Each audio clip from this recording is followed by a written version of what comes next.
Greetings. Hi, this is Stan, and welcome to another one of our What It Takes tutorials, hopefully to help us all perform at our best and discover what it might take to become the kind of people we want to be, the kind of leaders and entrepreneurs that we believe perhaps God has called us to be, and how we can enhance our careers in the service of others. Essentially, as I say, what does it take to be the kind of person who leaves the world a little better place than when we came into it? No, I am not an alcoholic. I have not fallen off the wagon. I am not a drunk. I have not joined AA in the formal sense. But the title did get your attention, and it's a very important and very relevant title. Let me tell you why. A few years ago, I had a very interesting deal that came to me. I mean, I had known of AA, but I was in charge of a major conference, and we did it quite differently. Rather than having, which this never works out, all these conferences, and we have 10, 15, 20 different speakers of 20 different things, those really don't work. I'm sorry. You may have a good time, you may enjoy them, you may say all the good speakers, but what really works is you get one or two great teachers who come in and teach several sessions. That's how you learn and how you may be changed. So he was coming in, it was a 4-day conference, and he was going to give, 2 sessions every day. And he was a celebrity. I won't give you his name. He came in, and I picked him up at the airport and got to meet him, and he's quite an interesting character. I thought that on the way in, some of his questions were a little bit probing, but sure, I was okay. But then, as soon as I must have reached a trust level, he turns to me and says, "Stan, do you know anything about AA?" And I said, yeah, I know about AA. Sure, I've got friends in AA. He said, "You do?" And I said, "Well, yes." And he said, I said, "Yeah. In fact, one of my best friends is the leader of the AA chapter in my church." He said, "Great. Please, here's my number at the hotel. Please ask him to give me a call." I says, "Okay, I'll do that." And he said, "You're probably wondering why." And I said, "You don't have to tell me anything. I'll just do it." He said, "No, I will tell you." He said, "Stan, I am an alcoholic. And I was a really, really bad alcoholic. I almost destroyed my life. And I destroyed other lives in some ways, I think. But I've been sober for many years now, but I take no chances. I don't dare." He said, "I never go into a town or go and speak unless I can find, morning, noon, or night, if I need help, that I can reach out to somebody in AA who can help support or encourage me or keep me from doing something I shouldn't do." I said, "You got the deal." And that was a very unique and powerful lesson for me. I really gained some real respect. And of course, we all have met people who are up and down and back and forth and have gone through treatment. But there are millions of people, and that's no exaggeration, who are alive today who would be dead if it hadn't been for their AA experience. Again, more than a few years ago, I was working with a woman who had a financial advisory firm, and she was a remarkable person. She literally started out as a single mom with 2 kids on welfare, built herself up, pulled herself up, learned a lot, and now had a small little financial advising firm, and many of her clients were some very, very significant folks. She was doing quite well. Her 2 small children were now grown, and they had actually joined her in the business. And as I coached her and worked with her, she particularly liked how we did marketing. That was something that she found helpful, and I enjoyed it a lot. One day, her son called me. We'll just call him Matt. Well, and the reason is, that's his name. The rest of it's anonymous. And Matt said to me, "Stan, hey, this isn't about business, but maybe it is. Can we do lunch?" And I said, "Well, sure." He said, "I have a gift for you." I said, "Oh, okay." And so we met for lunch, and he had a little package there wrapped up quite nicely. And he said, "Stan, I really want you to know that I really appreciate everything you've done for me." And I said, well, I really enjoy working with the firm and making it happen. He says, no, Stan, you don't get it. I didn't say for the firm. I said, what you've done for me. And I said, well, I'm very grateful for that, Matt. He said, this is why I have you a present. I'd like you to open it. Sure. And I opened it, and it was a copy of the Blue AA book. I said, thank you. And he said, strange present, isn't it? And I said, I'm sure there's a story. And he said, well, the story is this. He said, I am an alcoholic. I really am. And AA was one of the things that really saved my life, saved my marriage. And he said, here's what's happened. In working with you, I've discovered that I particularly like your marketing ideas. He said, you really are the crazy guru on that. And obviously the insurance and financial services people don't have a clue about marketing. He said, you're an old broadcaster, an old missionary. You learn how to communicate. You know how to take it to them. And I said, thank you. He said, but what you've done more than that is you've shown me how some of the very same things that I've learned in the Blue Book can also be applied to my life and my business. And I said, well, really? I said, and he started to give me a few examples.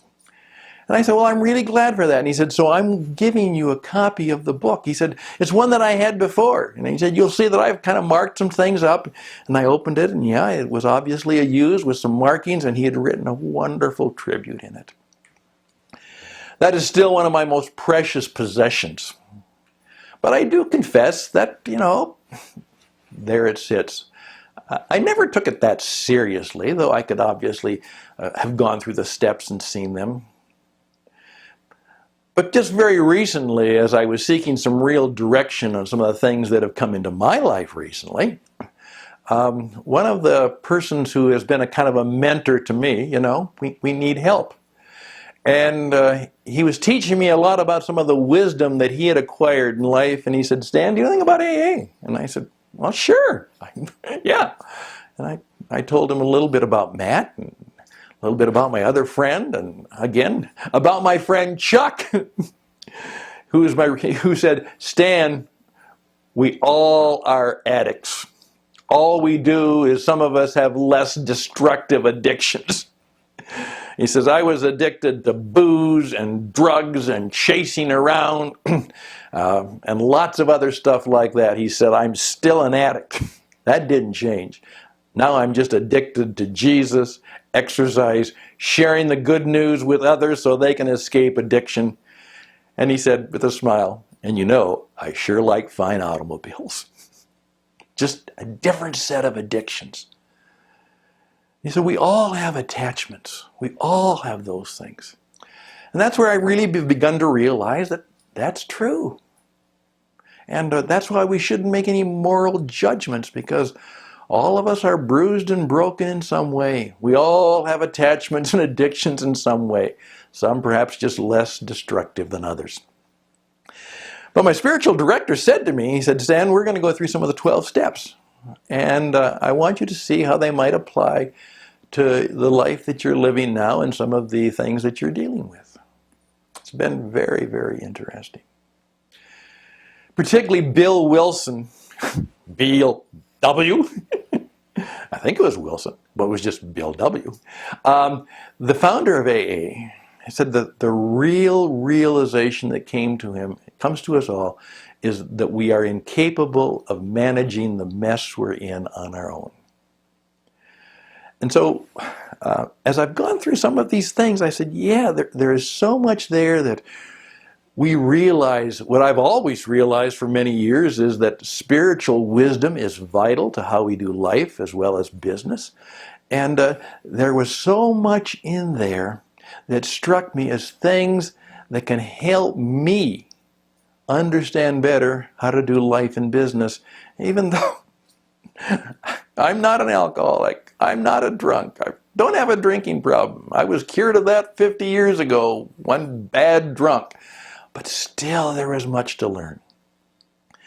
Recently, I discovered that Bill George, who was the former leader of Medtronic, this incredible firm, Fortune 500 firm, medical firm, headquartered in Minneapolis, where I used to be from, has said that he has thought about leadership a lot. And he said he has more and more discovered that good leadership does not come from people who get MBAs and soar to the top. It oftentimes comes from people who actually lived at the bottom through some failures, some difficulties, some hardships, and that they have literally discovered something about themselves where they had to manage with other people's help, spiritual, emotional, and relational help, and be able to deal with the difficulties in their lives. Those are the kind of people we need. Not those who've soared to the top. We need those who've actually been at the bottom for a while and dealt with it and grown from it.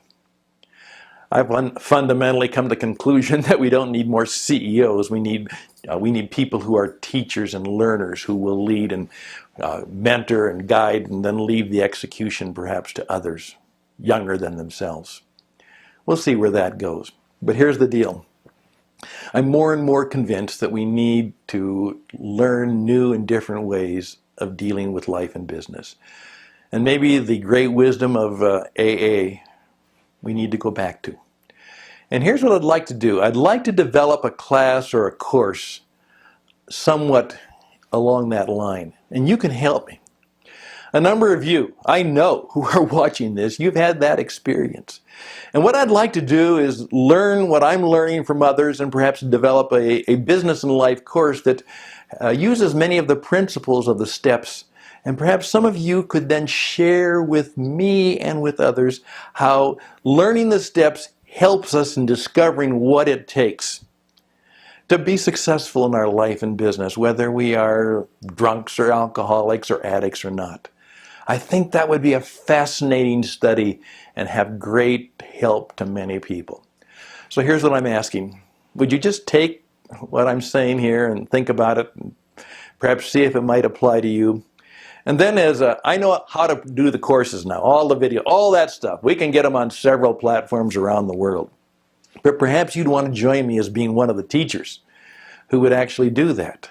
And so that we would have a video class or course around the world that would take some of this spiritual and emotional and relational and addiction psychological wisdom that might come from those who know the steps and then tell stories. Storytelling is the only really effective means of communication. Tell stories about how the steps can guide us in taking the steps we need to live successful lives and be success in the callings and business and vocations we have. I'd love to hear from you. Would you like to join me? Would you like to be one of those teachers? I'd love to work with you on that project. Let's see if we can make that happen in 2016. I think it might be just a small way that we could change at least our world and maybe a small part of the world. And perhaps we can actually even save a life. All the best and blessings to you. I'll be around sometime in December and then in the new year. New and powerful and positive things hopefully will come to us all. May you be blessed. Bye for now.